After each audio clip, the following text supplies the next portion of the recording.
Evelyn Harris had always been defined by her constancy.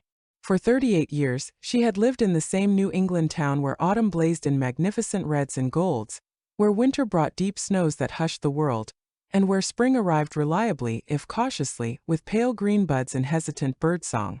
She had spent 23 of those years married to David, a high school history teacher with a passion for Civil War battlefields and woodworking.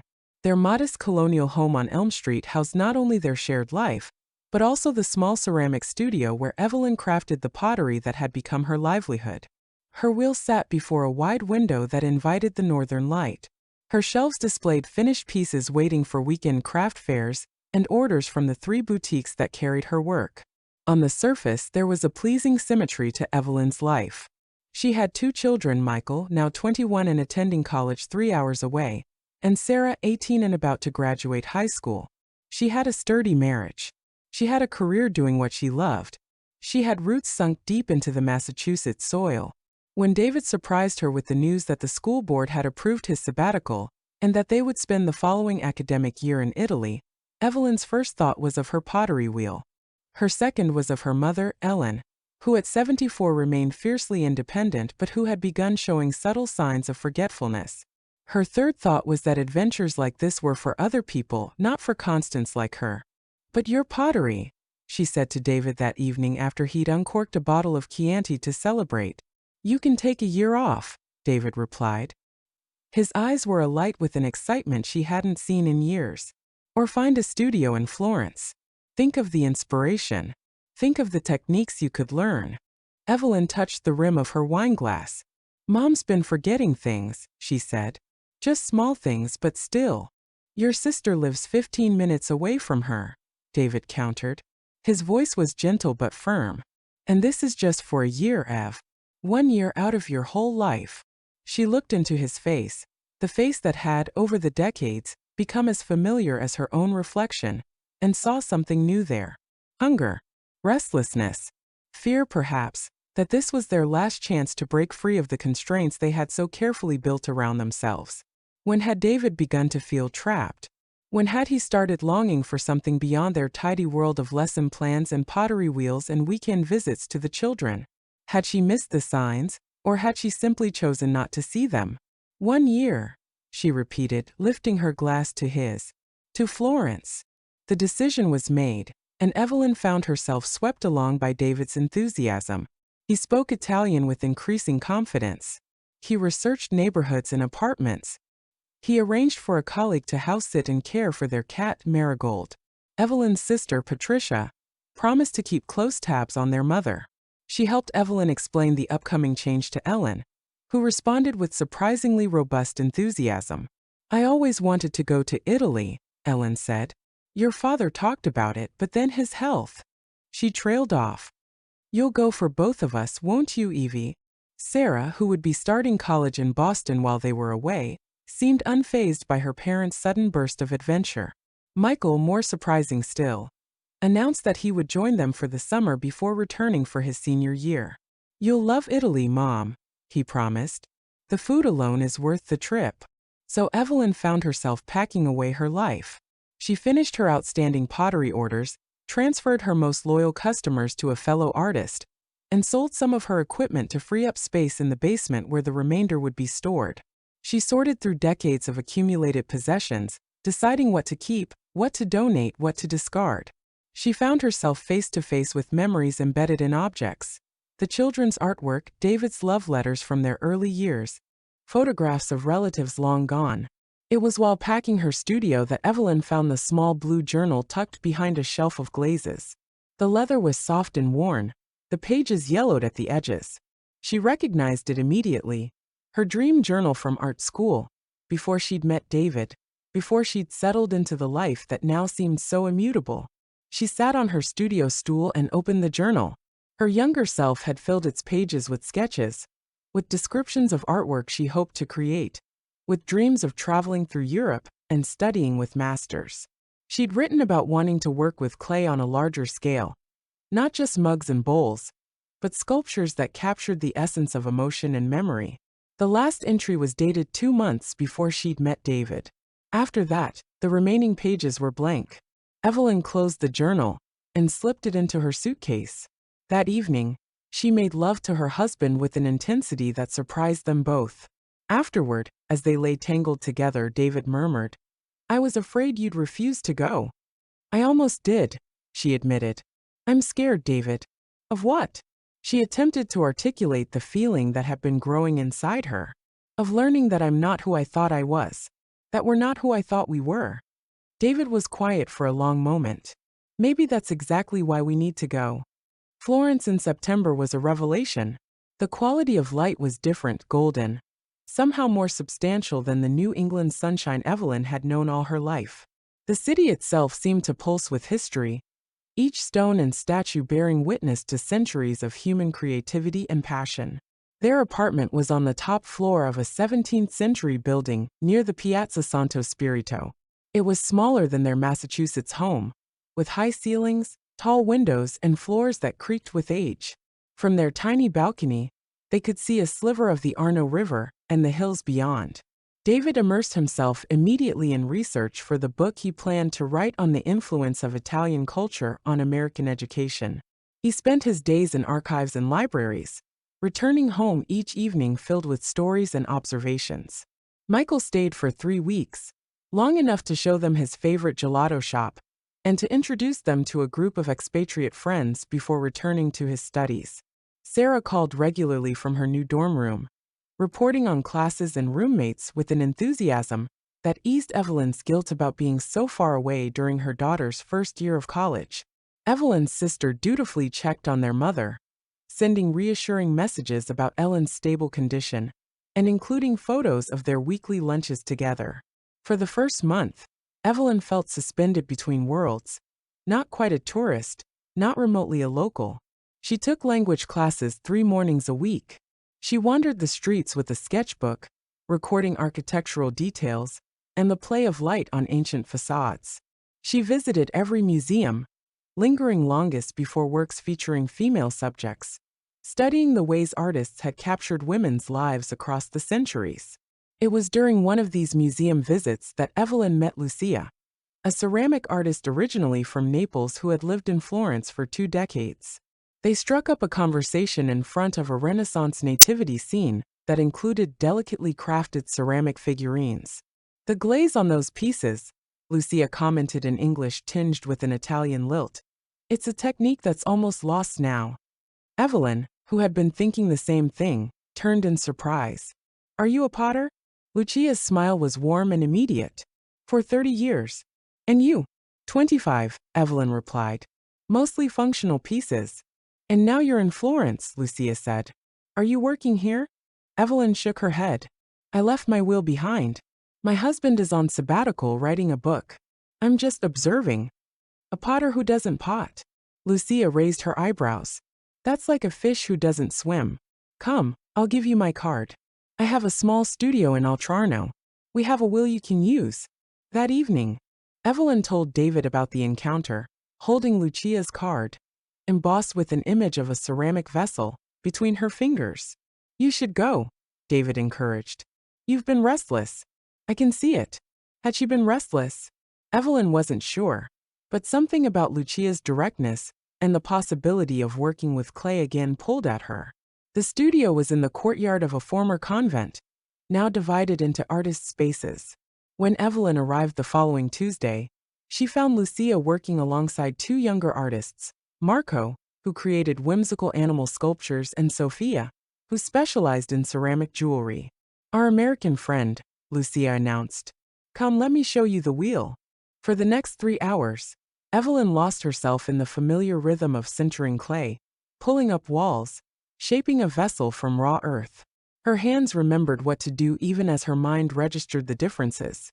Italian clay had a different feel. The wheel spun at a slightly different speed. The light fell differently across her work. When she finally looked up, Lucia was watching her with approval. "You have good hands," she said. "Sensitive. You feel the clay, not just shape it." Evelyn glanced down at her hands, now coated in slip. They were no longer young hands. Lines etched the skin, and her knuckles had begun to thicken slightly. But they were strong hands, capable hands. "May I come back?" she asked. Lucia nodded. "Thursday." We are here Tuesday and Thursday afternoons, and sometimes Sunday mornings if the light is good. Thus began a new rhythm to Evelyn's life in Florence. Mornings were for language classes and exploring the city. Afternoons were divided between the studio and time with David, who had settled into a productive writing routine. Evenings were for lingering dinners at neighborhood trattorias, or cooking in their small kitchen with ingredients from the local markets. As autumn deepened into winter, Evelyn found herself studying the techniques of her new colleagues. Lucia's work was bold and architectural, demonstrating a mastery of form that came from decades of practice. Marco infused his pieces with playful energy, while Sophia worked with delicate precision. "What do you want to make?" Lucia asked one afternoon, as they shared espresso during a break. "Not what you're used to making, but what you want to make." Evelyn thought of her blue journal, now sitting on her bedside table in the apartment. "I used to dream of making larger pieces. Sculptures that tell stories." Lucia nodded, unsurprised. "Why didn't you?" The question was simple, but struck Evelyn like a physical blow. Why hadn't she? She had always told herself that the market for her functional pottery was more reliable, that sculptures were a luxury she couldn't afford as a mother with children to raise. But the children were grown now, and even before, had the constraint been real or self-imposed? "I'm not sure," she admitted. Lucia's gaze was penetrating but not unkind. "Perhaps it's time to find out." That night, Evelyn couldn't sleep. She slipped out of bed, careful not to wake David, and went to the small desk by the window. Opening her blue journal, she began to write for the first time in over 2 decades. "I am 58 years old, and I am afraid that I have been hiding." From what? From the possibility of failure, certainly. From the voice inside me that has always whispered that there is more. More to make, more to feel, more to become. She wrote until dawn began to lighten the sky over Florence. When David woke, he found her still at the desk, her face soft with a new resolve. "I want to try making sculptures," she told him over coffee. "Lucia thinks I can." David studied her face. "You look different," he said finally. "How?" He reached across the table to touch her cheek. "Like you're fully awake." As winter softened into spring, Evelyn began working on a series of ceramic figures. Women in various stages of life, their forms suggesting both strength and vulnerability. She drew inspiration from the Renaissance Madonnas and the ancient Etruscan sculptures she had studied in museums. She worked with a focus and intensity that surprised her, losing track of time as she coaxed emotion from clay. One Sunday in March, as almond trees began to blossom across the city, Evelyn received a call from her sister. Their mother had fallen. She was in the hospital with a broken hip and increasing confusion. "The doctors say she'll need surgery," Patricia explained, her voice tight with stress. "And then rehabilitation. And she's been asking for you, Evie. She keeps forgetting that you're in Italy." Evelyn felt her world contract around her. "I'll come home," she said automatically. "I'll book a flight for tomorrow." After she hung up, she sat in stunned silence. David put a hand on her shoulder. "Do you want me to come with you?" he asked. Evelyn considered this. David's work was going well. He had established connections with local academics. His Italian had improved significantly. To pull him away now would disrupt the progress he had made. "No," she decided. "Stay. Finish what you've started. I'll go handle this." "For how long?" David asked, and Evelyn heard the unspoken fear in his voice, that she might not return, that their Italian adventure would end prematurely. "I don't know," she admitted. "Until Mom is stable. A few weeks, maybe." The next morning, before heading to the airport, Evelyn stopped by the studio to explain her sudden departure to Lucia and to check on the pieces she had been working on. "They will be here when you return," Lucia assured her, embracing her in the European style, kisses on both cheeks. "And if you don't return, I will ship them to you." "But you will return, yes?" Evelyn nodded, though uncertainty churned inside her. "I hope so." The flight from Florence to Boston felt like rewinding time. With each passing hour, Evelyn felt herself shedding the person she had been becoming in Italy and resuming the shape of the woman she had been before. Daughter, mother, wife, reliable constant. Patricia met her at the airport, looking exhausted but relieved. "The surgery went well," she reported as they drove toward the hospital. But she's confused. Keeps mixing up the past and present. Ellen was pale against the hospital sheets, her usually carefully styled hair flat against her head, her face mapped with lines that seemed deeper than Evelyn remembered.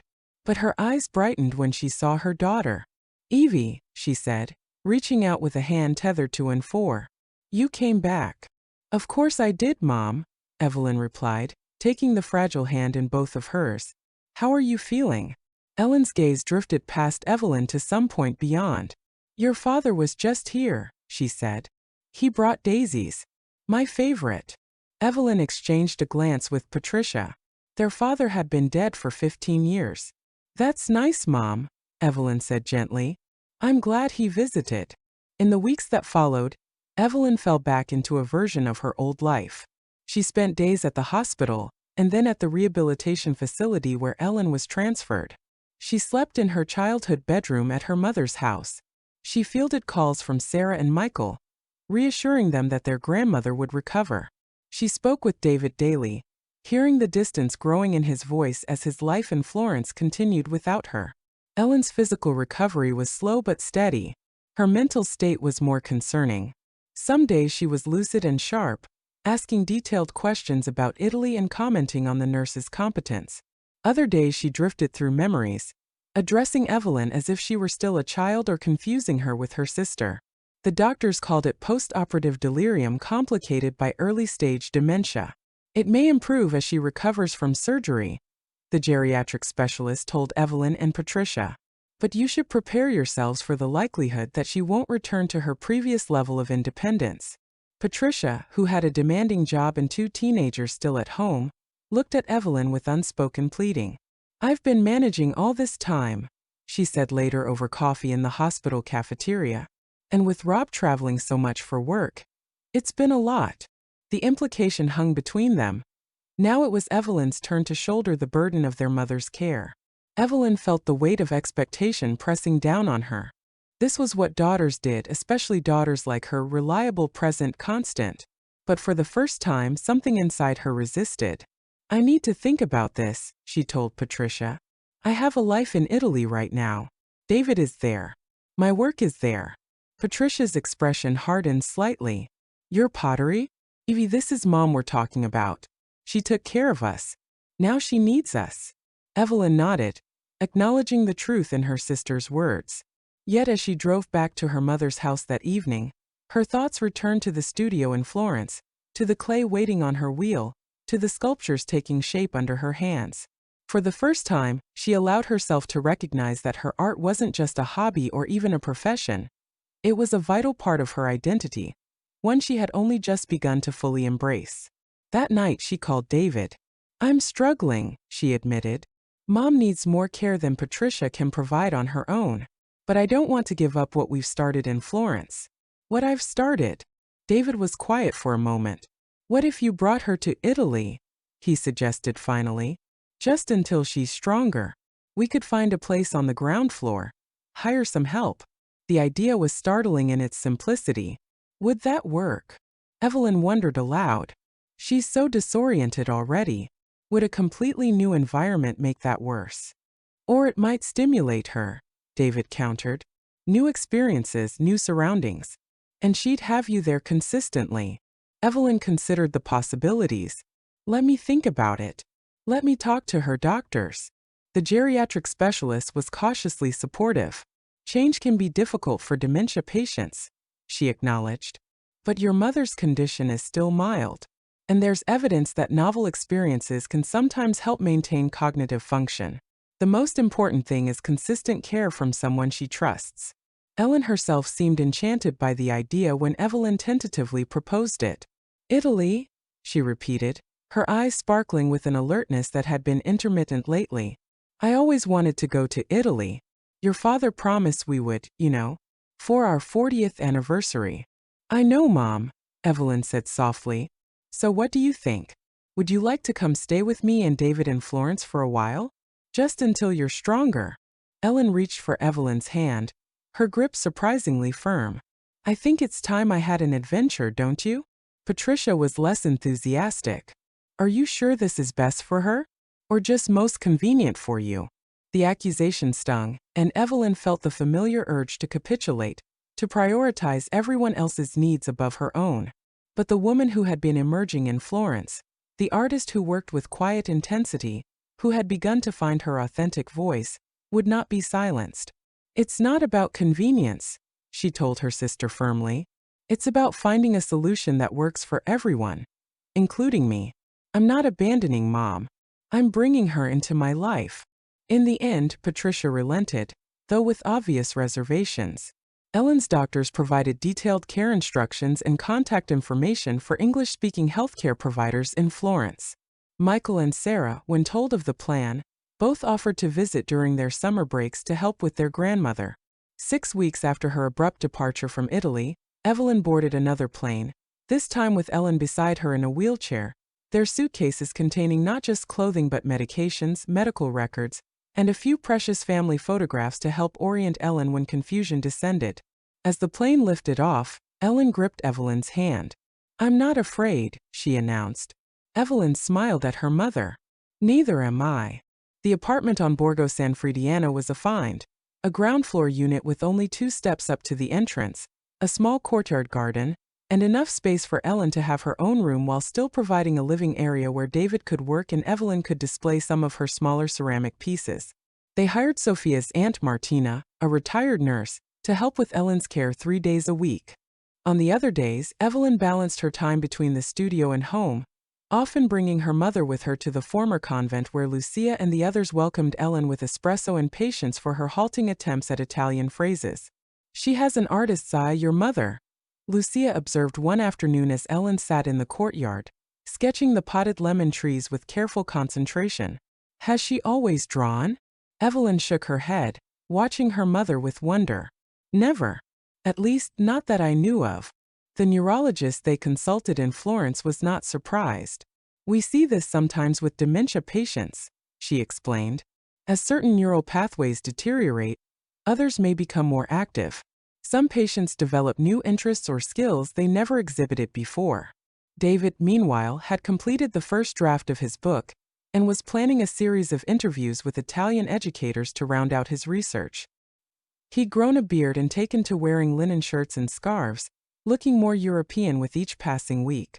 "Do you miss home?" Evelyn asked him one evening as they shared a bottle of wine on their small terrace, Ellen already asleep in her room. David considered the question seriously. "Parts of it," he admitted. "But I feel more myself here than I have in years." He looked at her directly. "Do you miss home?"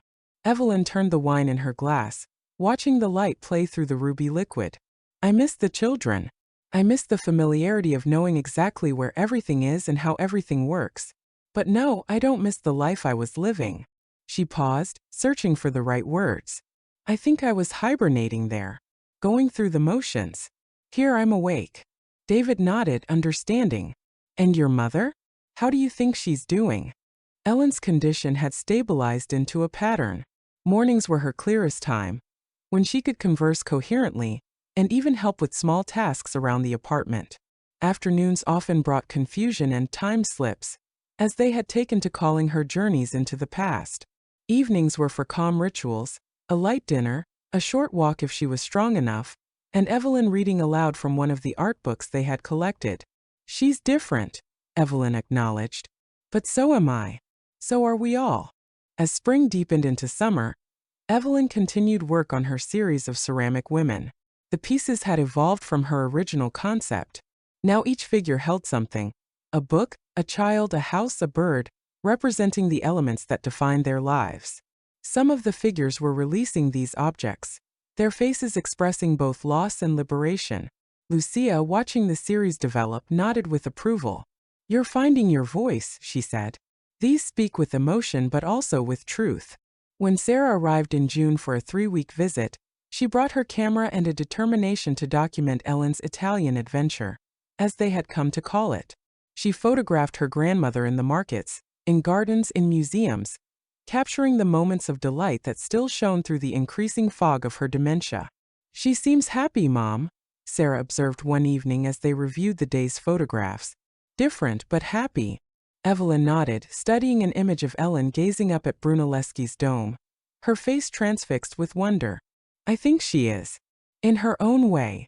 On Sarah's last weekend in Florence, Michael joined them, having finished his exams and eager to see the city in summer. For the first time in months, they were all together again. Evelyn, David, Sarah, Michael, and Ellen, sharing meals, wandering the streets, creating new memories to overlay those that Ellen was gradually losing.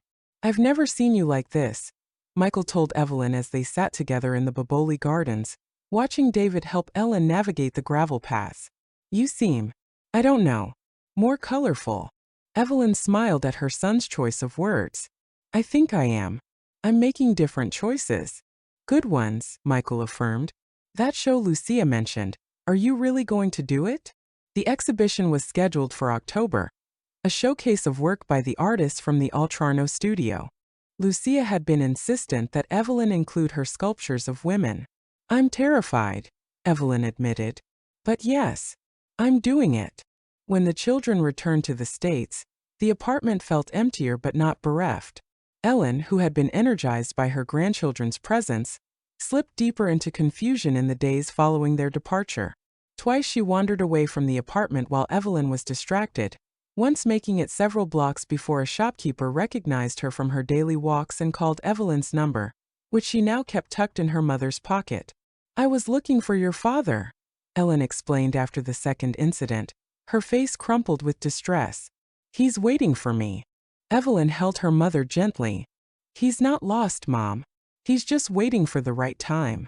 As summer heat gave way to the softer warmth of early autumn, Evelyn completed her sculptures. There were 7 in the series, women ranging from youth to old age, each captured in a moment of transformation. The final piece, which she titled Remembering, showed an elderly woman with her face tilted upward, her hands cupped as if to catch falling stars, her expression one of both loss and wonder. The exhibition opened on a clear October evening. The courtyard of the former convent was strung with lights, and tables offered local wines and cheeses. Art collectors and gallery owners mingled with tourists and neighborhood residents. David stood proudly beside Evelyn as they greeted guests, his hand warm and steady at the small of her back. Ellen, despite having been unsettled earlier in the day, seemed calmer in the evening bustle. Martina stayed close by her side, helping her navigate the crowded space. When they reached the alcove where Evelyn's sculptures were displayed, Ellen stopped, her eyes widening with recognition.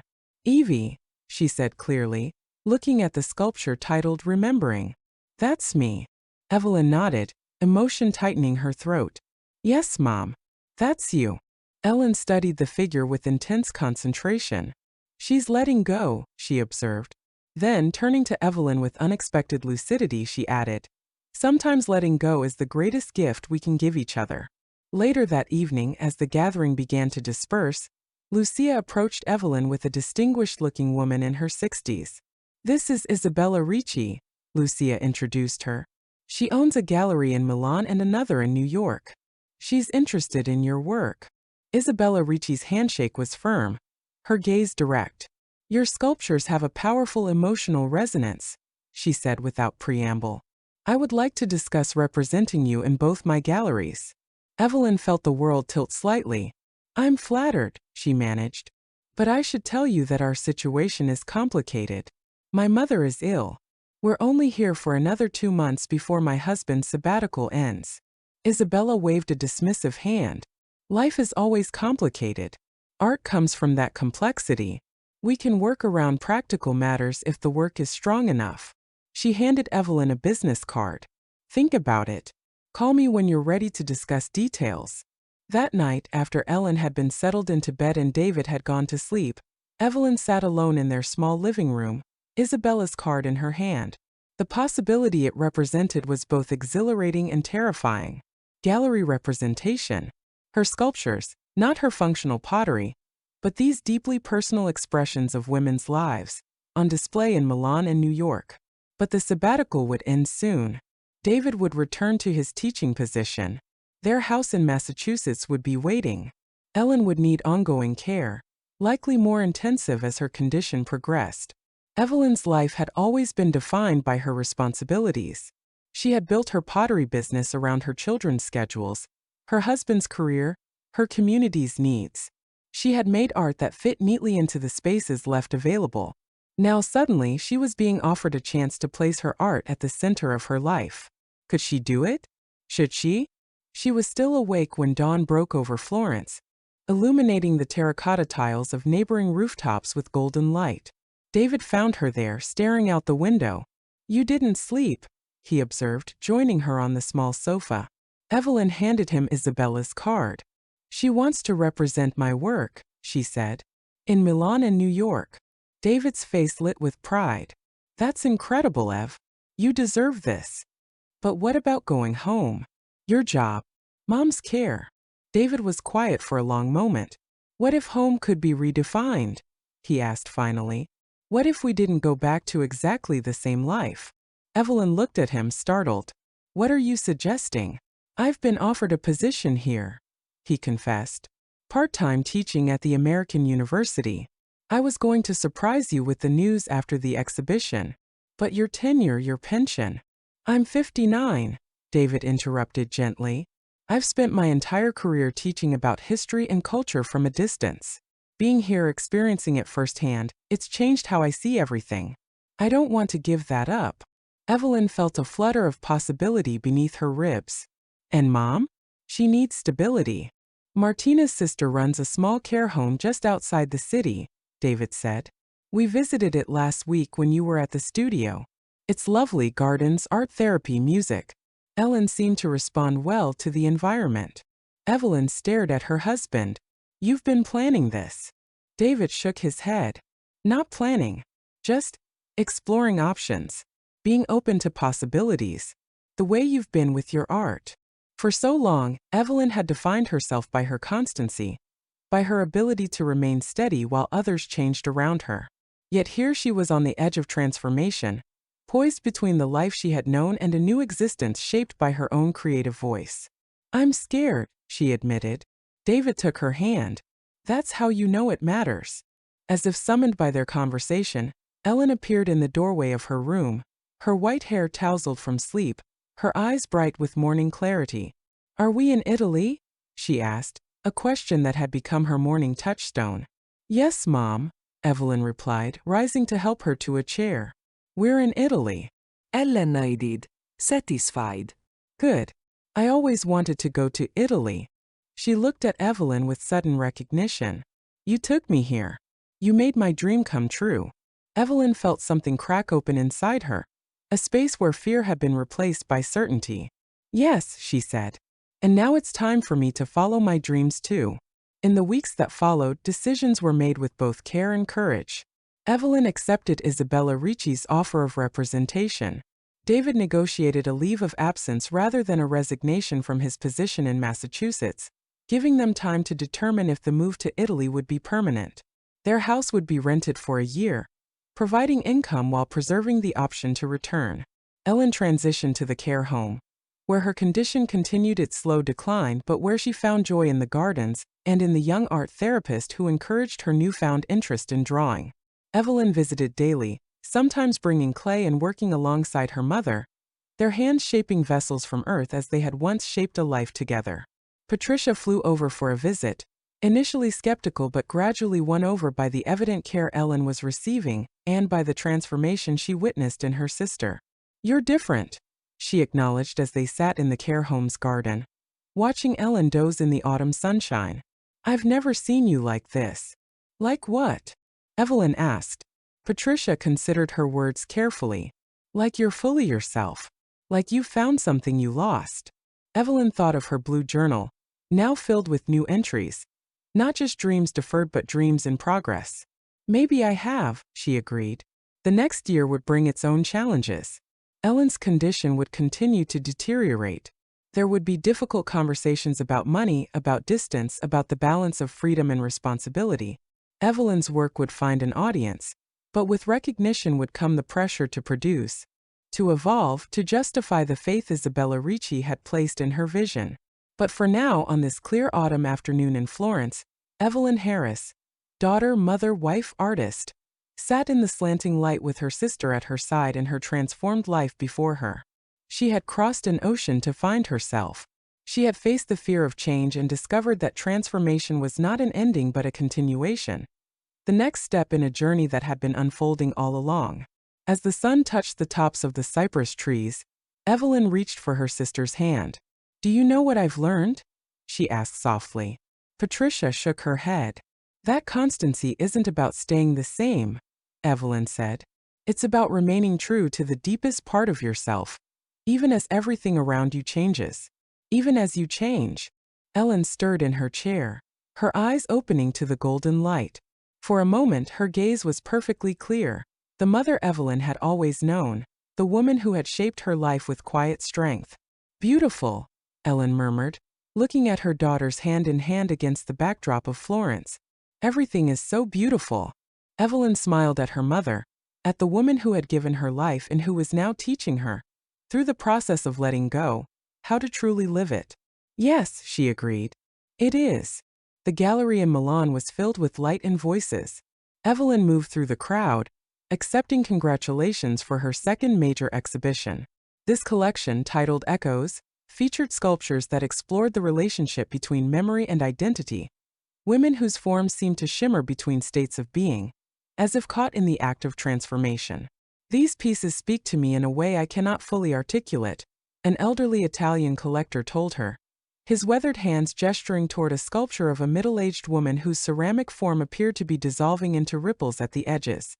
"It is like watching someone become a memory, yes?" Evelyn nodded, touched by his perception. "That's exactly what I was trying to capture." She glanced across the room to where David stood deep in conversation with Isabella Ricci, and a curator from the Uffizi. Her husband had trimmed his beard since their move to Italy had become permanent, but otherwise he had fully embraced Mediterranean life. He taught 3 days a week at the American University, spent another 2 researching his second book, this one about Italian influences on American architecture, and had taken up cooking with an enthusiasm that both surprised and delighted her. Her phone vibrated in the pocket of her elegant black dress. Another change from her former life.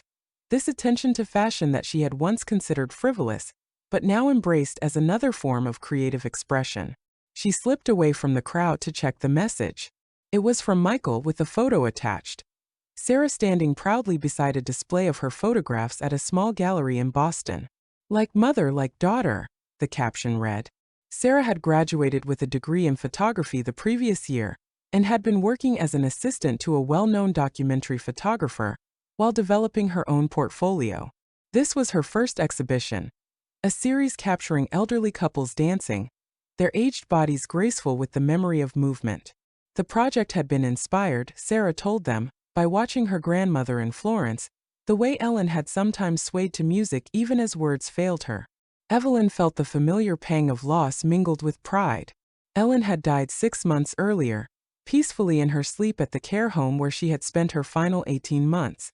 Her decline had been steady but gentle, her confusion eventually giving way to a dreamy silence broken occasionally by moments of startling lucidity. At the end, she had recognized Evelyn and squeezed her hand with surprising strength. "You were brave," she had said, her voice clear for the first time in weeks. "You showed me how to be brave too." Those words had sustained Evelyn through the grief that followed, through the bureaucratic complexities of death in a foreign country, through the memorial service where Patricia and Michael and Sarah had joined her and David to scatter Ellen's ashes in the garden of olive trees outside Florence where she had spent so many peaceful afternoons. Now, looking at the photo of Sarah continuing the family's creative legacy, Evelyn typed back, "She would be so proud of you both. As am I. Call tomorrow with details." She slipped the phone back into her pocket and rejoined the gathering, accepting a glass of Prosecco from a passing waiter. Isabella materialized at her side, elegant as always in a perfectly tailored suit the color of burnished copper. "The Times critic is here," she murmured. "He's very taken with Threshold. I believe we'll have our New York exhibition fully sold before it even opens next month." Evelyn's gaze found the sculpture Isabella mentioned, a young woman poised on the edge of a decision, her body half-turned as if simultaneously moving forward and looking back. It was the most autobiographical piece in the collection, though only Evelyn knew that. "That's wonderful news," she replied, though the commercial success of her work still felt somewhat surreal. The prices her sculptures now commanded would have seemed impossible to the woman who had once crafted mugs and bowls for craft fairs in Massachusetts. "And how are the new pieces progressing?" Isabella asked. In the 2 years of their professional relationship, she had developed an uncanny sense for when Evelyn was brewing new ideas. "Slowly," Evelyn admitted. "I'm exploring something different. Less figurative, more abstract." Isabella nodded, unsurprised. "Evolution is essential. When you're ready to show me, you know where to find me." She squeezed Evelyn's arm gently before gliding away to charm a potential collector. Evelyn moved toward the gallery's tall windows, seeking a moment's respite from the social demands of the evening. Outside, Milan glittered in the spring darkness, so different from Florence's more intimate beauty, yet compelling in its own way. In the 2 years since they had decided to make Italy their home, she had come to appreciate the contrasts between Italian cities, the way each possessed its own particular rhythm and light. She and David now divided their time between a small apartment in Florence and a modest farmhouse in the hills of Tuscany, where Evelyn had set up a spacious studio in a converted barn. They returned to the States several times a year, for holidays with the children, for Evelyn's exhibitions at Isabella's New York gallery, for David's occasional lectures at his former university. The transitions had not always been smooth. There had been times, especially after Ellen's death, when Evelyn questioned their choice to remain so far from family. There had been cultural misunderstandings, bureaucratic frustrations, moments of profound homesickness for the familiar comforts of their former life. But there had also been mornings of transcendent beauty in their Tuscan hills, evenings of rich conversation with the community of artists and scholars they had gathered around them, and most importantly, a deepening of their marriage as they discovered new dimensions to each other amid the adventure of their transplanted life. "There you are," David's voice broke into her reverie. He joined her at the window, slipping an arm around her waist. At 61, his hair was now fully silver, but his eyes retained the curiosity and warmth that had first drawn her to him all those years ago. "Isabella says the exhibition is a definitive success." "So it seems," Evelyn agreed. "Sarah's show opened today too. Michael sent a photo." David glanced at the image on her phone. "That's our girl. When are they coming for their visit?" "Sarah in 3 weeks, Michael in July, once his summer research position starts." Their son had just completed his master's degree in urban planning and had accepted a fellowship with an architectural preservation group in Rome for the summer.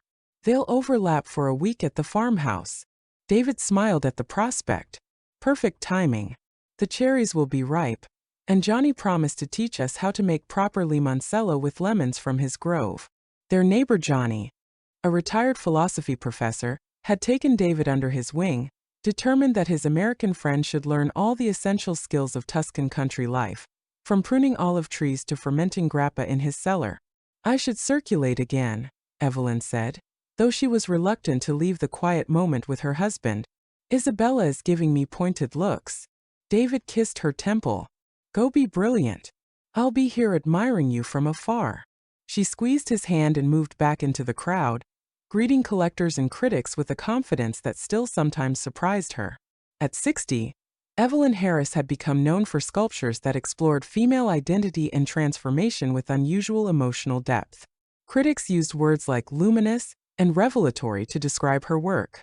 Fellow artists sought her counsel and collaboration. Yet as she discussed techniques and influences with an earnest young art student, part of Evelyn remained the woman who had feared change, who had defined herself by stability and service to others. That woman had not disappeared. She had expanded, encompassing new possibilities while retaining her essential core. Later that evening, as the gallery emptied and the staff began the work of clearing glasses and adjusting lights, Evelyn found herself alone with her sculptures. She moved slowly among them, these externalized pieces of her soul, each representing a stage in her understanding of what it meant to be a woman navigating the complexities of love, duty, ambition, and loss. She paused before remembering the sculpture of her mother that had been part of her first collection. Isabella had insisted it be included in this exhibition as well, recognizing it as the genesis of Evelyn's artistic rebirth. The figure's upturned face and cupped hand still evoked Ellen's essence, though the physical resemblance was abstract rather than literal. "I'm still learning from you," Evelyn whispered to the sculpture.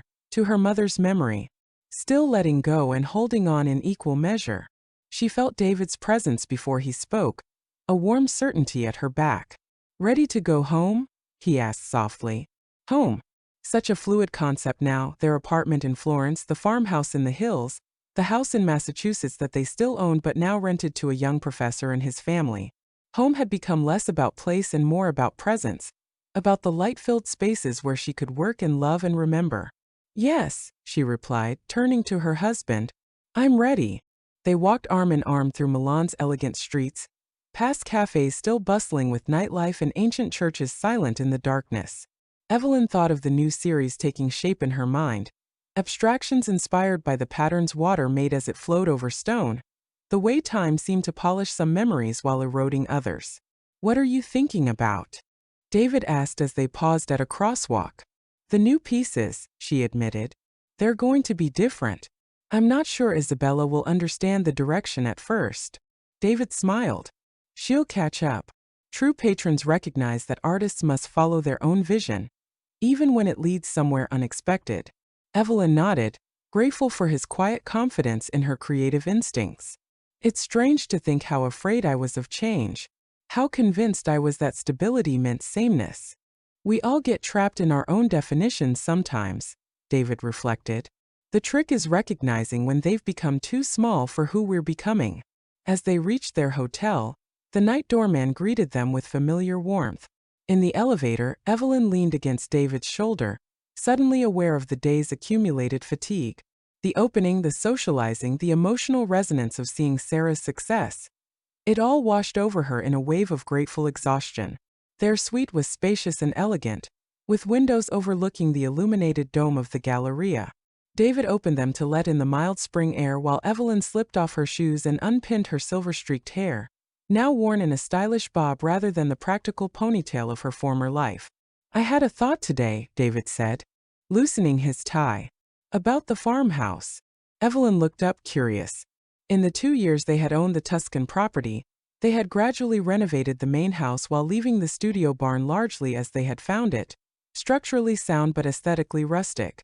"Lucia mentioned that she's considering retiring next year," he continued. "She's worried about what will happen to Marco and Sophia, and the others who use the Florence studio." Evelyn saw immediately where his thoughts were leading. "You think we could offer them space at the farmhouse? Create some kind of collective studio?" David nodded. "The barn is certainly large enough. And there's the old storage building that could be converted for Kills. It would need work, investment. But it could be beautiful," Evelyn finished, the vision already forming in her mind. "A place for artists to work, maybe teach workshops. You could mentor younger ceramicists," David suggested. "Pass on what you've learned." The idea resonated deeply. Evelyn thought of how Lucia had welcomed her, how that acceptance had created the space for her transformation. Perhaps now it was her turn to offer that same opportunity to others. "We should talk to an architect," she said, excitement building. "See what's possible structurally. And we'd need to consult with the others to understand what they would need from the space." David smiled at her enthusiasm. "So you like the idea?" "I love it," she confirmed. "It feels like completion of a circle somehow, giving back what was given to me." They talked late into the night, sketching possibilities on hotel stationery, their conversation weaving between practical considerations and philosophical musings about the nature of artistic community. As midnight passed, Evelyn felt the familiar creative energy that now regularly animated her life, the sense of purpose and possibility that had awakened in Florence and continued to flourish. Just before they finally prepared for sleep, Evelyn remembered to check her phone once more. There was another message from Michael, sent hours earlier but just now arriving through the sometimes temperamental international service. "Mom," it read. "Sarah's show was amazing. Someone asked her about her influences and she talked about you. Not just your art but your courage in reinventing your life. Thought you should know that your daughter sees you. We both do. Love you." Evelyn read the message twice, her vision blurring slightly with emotion. She handed the phone to David silently. After reading it, he set the phone down and drew her into his arms. "Our children got the best parts of you," he murmured into her hair. "Your creativity, your depth, your capacity for growth. And you, she countered, your curiosity, your openness to possibility. They stood together by the open window, the sounds of Milan at night rising around them like music, distant conversations, the occasional passing car, the subtle rhythm of a city breathing. Evelyn thought of all the versions of herself that had brought her to this moment. The young art student with dreams in a blue journal, the mother who had shaped her creativity around her family's needs, the daughter who had crossed an ocean with her aging mother, the artist who had finally claimed her voice. None of those selves had disappeared. They lived within her still, integrated now into the woman who stood in her husband's embrace, simultaneously rooted and free, constant in her essence yet continually evolving in her expression. What shall we call it? David asked, his thoughts returning to their nascent plan for the artist's collective. Evelyn considered for a moment. Transformation, she suggested finally. Transformation. David nodded, the Italian word settling between them like a promise. Perfect. In the morning, they would return to Florence. In the coming weeks, they would welcome their children, celebrate Sarah's success, enjoy Michael's summer proximity. In the months ahead, they would begin the work of transforming their Tuscan property into a haven for artists. And through it all, Evelyn would continue her own work, shaping clay into forms that spoke of memory and change, of loss and discovery, of the complex beauty of lives fully lived. For now, though, she stood at the window with David, watching the Italian night unfold around them. Once, she had feared that change would erase the person she had been. Now she understood that transformation was not about erasure but about revelation, the gradual uncovering of all the colors of remembering, all the shades of becoming. As they turned finally toward sleep, Evelyn carried with her the certainty that had emerged from her journey. That constancy was not about remaining unchanged, but about remaining true to the deepest currents of one's being. Even as the surface rippled with the touch of new experiences, new understandings, new loves. It was this truth that she sought to capture in her art, the paradox of identity that remained essentially itself even as it flowed through time like water over stone, both altering and being altered by the journey. It was this truth that she and David were living now, in a country not of their birth but of their rebirth, surrounded by beauty both ancient and newly created. And it was this truth that she would continue to explore, through clay and color, through love and memory, through all the transformations still to come. Her hands shaping vessels that could contain the full spectrum of a woman's life, in all its fragility and enduring strength.